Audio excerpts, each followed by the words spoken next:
2006 সালের জুন মাস, বাইরে উত্তপ্ত গ্রীষ্মের চেয়েও হাজার গুণ বেশি উত্তাপ তখন দেশের সর্বোচ্চ আইনসভায়। অর্থনীতি, মূল্যস্ফীতি আর ব্যাংকিং খাতের এক অন্ধকার অধ্যায় নিয়ে যখন ভেতরে বাইরে চলছে তুমুল যুদ্ধ, ঠিক তখনই আইনসভার ভেতরে রচিত হলো এমন এক অনাকাঙ্ক্ষিত দৃশ্যপট যা কাঁপিয়ে দিল পুরো রাজনৈতিক অঙ্গনকে। কিন্তু এটি কি কেবল একটি মুখের ভুল, নাকি এর পেছনে লুকিয়েছিল ক্ষমতার এক চরম অতি আত্মবিশ্বাস? আজ খুলে যাবে সেই পর্দার আড়ালের ষড়যন্ত্রের জট। তাসের ঘরের মতো ভেঙে পড়া এক অদৃশ্য অহংকারের ব্যবচ্ছেদ করতে যাচ্ছি আমরা। দেখতে থাকুন শেষ পর্যন্ত। জাতীয় সংসদ, যেখানে প্রতিটি শব্দের ওজন মাপতে হয় নিখুঁত দাঁড়িপাল্লায়, সেই মঞ্চে সেদিন দাঁড়িয়েছিলেন এমন এক চটকদার রাজনীতিবিদ যিনি বরাবরই মিডিয়ার লাইমলাইটে থাকতে ভালোবাসেন। হ্যাঁ, আমরা কথা বলছি আন্দালিব রহমান পার্থকে নিয়ে। বাংলা আর ইংরেজির এক অদ্ভুত মিশ্রণে নাটকীয় হাত নাড়ানোর চিরচেনা ভঙ্গিতে তিনি যখন নিজের এলাকা ভোলার উন্নয়ন নিয়ে কথা বলেছিলেন, আপাত দৃষ্টিতে সবকিছু স্বাভাবিকই মনে হচ্ছিল। কিন্তু রাজনীতির সমীকরণ এত সহজ নয়। হঠাৎ করেই যেন পুরো কক্ষের বাতাস ভারী হয়ে উঠল। স্পিকারের মহান আসনকে লক্ষ্য করে পার্থ ছুড়ে দিলেন এমন এক বাক্য যা সংসদীয় রীতিনীতির ইতিহাসে এক নজিরবিহীন স্পর্ধা হিসেবে চিহ্নিত হয়ে থাকবে। তিনি স্পিকারকে সম্বোধন করে বসলেন হাফিজ সাহেব, যিনি সেই মুহূর্তে একটি রাষ্ট্রের সাংবিধানিক অভিভাবক। বীর বিক্রম উপাধিতে ভূষিত হাফিজউদ্দিন আহমেদ তাকে এক লহমায় যেন কোনো চায়ের আড্ডায় সাধারণ মানুষ বানিয়ে দেওয়া হলো। ক্ষমতার অলিন্দে হাঁটতে হাঁটতে মানুষ কতটা অসচেতন হলে দেশের সর্বোচ্চ চেয়ারের প্রাতিষ্ঠানিক মর্যাদা ভুলে যেতে পারে, এটি তারই এক জ্বলন্ত প্রমাণ। ঠিক সেই মুহূর্তেই যেন পিনপতন নীরবতা নেমে এলো চারদিকের দেয়ালে। এই ধৃষ্টতা মুখ বুজে সহ্য করার মতো ছিল না। Deputy speaker barrister Kaiser Kamal কাল বিলম্ব না করে বজ্রকণ্ঠে মাইক্রোফোন চেপে ধরলেন। তার একটিমাত্র প্রশ্ন যেন তীরের মতো গিয়ে বিঁধল বক্তার বুকে। মাননীয় সংসদ সদস্য হাফিজ সাহেব আবার কে?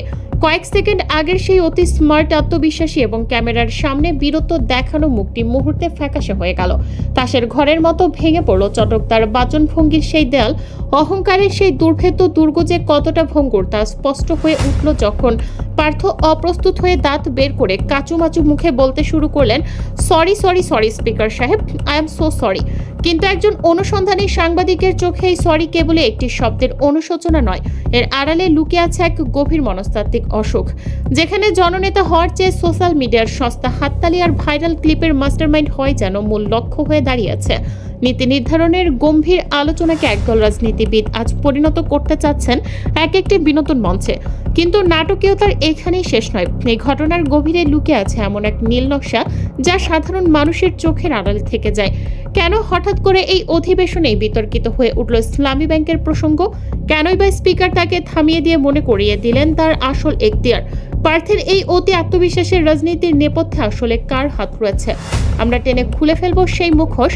তার আগে এই ধরনের গভীর ও চাঞ্চল্যকর রাজনৈতিক বিশ্লেষণ সবার আগে পেতে আমাদের চ্যানেল নিউজ বিডি লাইভ এখনই সাবস্ক্রাইব করুন এবং বেল আইকনটি চেপে দিন।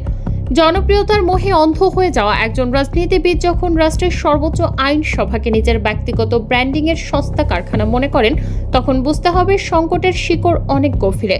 সংসদীয় নথিপত্র ঘাটলে দেখা যায় স্পিকারের আসনকে অবমাননা করার এই প্রবণতা আন্দালিব রহমান পার্থের জন্য কোনো আকস্মিক ভুল ছিল না। এটি মূলত তার দীর্ঘদিনের তৈরি হওয়া এক ধরনের রাজনৈতিক ওভার স্মার্টনেসেরই ধারাবাহিকতা। চলুন ফিরে যাই সংসদের আগের একটি অধিবেশনে। সেবার জামায়াতে ইসলামের একজন সংসদ সদস্যের গুরুগম্ভীর বক্তব্যের জবাব দিতে দাঁড়িয়েছিলেন পার্থ। কিন্তু রাষ্ট্রের নীতি নির্ধারণী ফোরামে দাঁড়িয়ে তিনি দেশের অর্থনৈতিক বা কাঠামোগত কোনো যুক্তি দিলেন না। উল্টো অত্যন্ত হালকা চালে রসিকতার সুরে বলে বসলেন, আমি সংসদের সবাইকে ওয়াশিং মেশিন আর ওভেন এনে দেব। ভাবুন একবার, যে আইনসভায় কোটি কোটি মানুষের ভাগ্য নির্ধারিত হয়, যেখানে প্রতিটি আইন পাশের পেছনে জড়িয়ে থাকে রাষ্ট্রের সার্বভৌমত্ব, তাকে এক লহমায় একটি রিয়েলিটি শো কিংবা বিনোদনের সস্তা থিয়েটারে রূপান্তর করার এই যে দুঃসাহস, তা কি কোনো পরিপক্ক রাজনীতিকের লক্ষণ হতে পারে? সেইবারও স্পিকারকে অত্যন্ত কঠোরভাবে হস্তক্ষেপ করতে হয়েছিল। তাকে স্মরণ করিয়ে দিতে হয়েছিল যে জাতীয় সংসদ কোনো কৌতুক প্রদর্শনের মঞ্চ নয়। কিন্তু ক্ষমতার অলিন্দে লালিত হওয়া অহংকার যে এই শাসনকে খুব একটা পাত্তা দেয়নি, তা তো ভোলার হাফিজ সাহেব কাণ্ডেই প্রমাণিত হলো। এবার আসা যাক এই অধিবেশনের সবচেয়ে সংবেদনশীল ষড়যন্ত্রের অধ্যায়ে। সংসদের সেই তপ্ত আবহে আচমকা ইসলামী ব্যাংক নিয়ে কথা বলার জন্য মরিয়া হয়ে ওঠেন আন্দালিব রহমান পার্থ। দেশের একটি অন্যতম বৃহৎ ও গুরুত্বপূর্ণ আর্থিক প্রতিষ্ঠানের অভ্যন্তরীণ বিষয় নিয়ে যখন তিনি ঢালাও মন্তব্য করতে শুরু করেন, তখনই রাজনৈতিক বোদ্ধাদের কপালে চিন্তার ভাঁজ পড়ে। কিন্তু কেন? একজন সংসদ সদস্যের কি অধিকার নেই ব্যাংকিং খাতের অনিয়ম নিয়ে কথা বলার? নিশ্চয়ই আছে, কিন্তু পার্থের বলার ধরন এবং টাইমিং ছিল সম্পূর্ণ উদ্দেশ্য প্রণোদিত। তিনি যেন কোনো এক অদৃশ্য মাস্টার মাইন্ডের নির্দেশিত এজেন্ডা বাস্তবায়ন করতে চাচ্ছিলেন। আর ঠিক এই জায়গাতেই স্পিকার আবারও বজ্রকঠিন প্রাচীর হয়ে দাঁড়ালেন।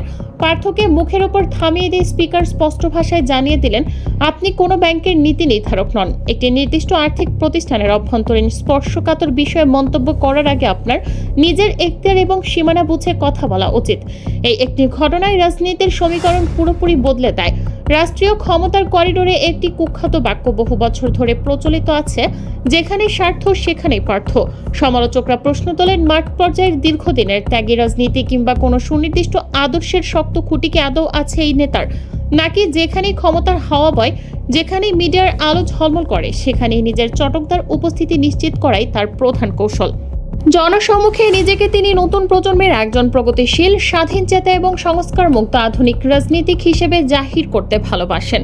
তরুণ প্রজন্মের একটি বড় অংশ তার ইংরেজি মিশ্রিত চটকদার ভাষণ শুনে করতালিতে ফেটে পড়ে। কিন্তু এই বাহ্যিক চাকচিক্যের ঠিক পেছনেই লুকিয়ে আছে এক সুবিধাবাদী পুনর্বিন্যাসের নির্মম ইতিহাস।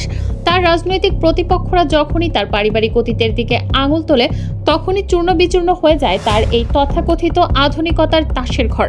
পারিবারিক রাজনৈতিক সংযোগ, অতীতে ক্ষমতার কেন্দ্রবিন্দুতে থাকা বিভিন্ন বিতর্কিত চরিত্রের সাথে গভীর সখ্য এবং রাজনৈতিক রং বদলানোর পুরনো ইতিহাস, সব মিলিয়ে তার বর্তমান রাজনৈতিক অবস্থানকে অনেকে একটি নিখুঁত অভিনয় ছাড়া আর কিছুই মনে করেন না।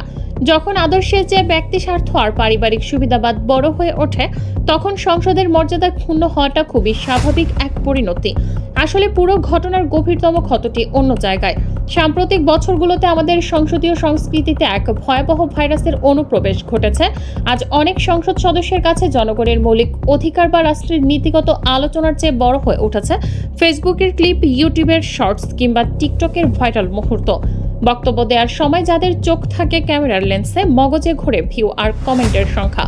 গভীরতা হারিয়ে রাজনীতি আজ পরিণত হয়েছে সস্তা এক আত্মপ্রদর্শনের বিপজ্জনক সংস্কৃতিতে। প্রিয় দর্শক, আন্দালিব রহমান পার্থের এই সংসদীয় আচরণ এবং আমাদের রাজনীতির এই ভাইরাল সংস্কৃতিকে আপনি ঠিক কিভাবে দেখছেন? আপনার মূল্যবান মতামত অবশ্যই নিচে কমেন্ট করে আমাদের জানান। ভিডিওটি ভালো লাগলে লাইক দিন এবং বন্ধুদের সাথে শেয়ার করতে ভুলবেন না। রাজনৈতিক সত্য সবার আগে দেখতে আমাদের চ্যানেল নিউজ বিডি লাইভ এখনই সাবস্ক্রাইব করুন।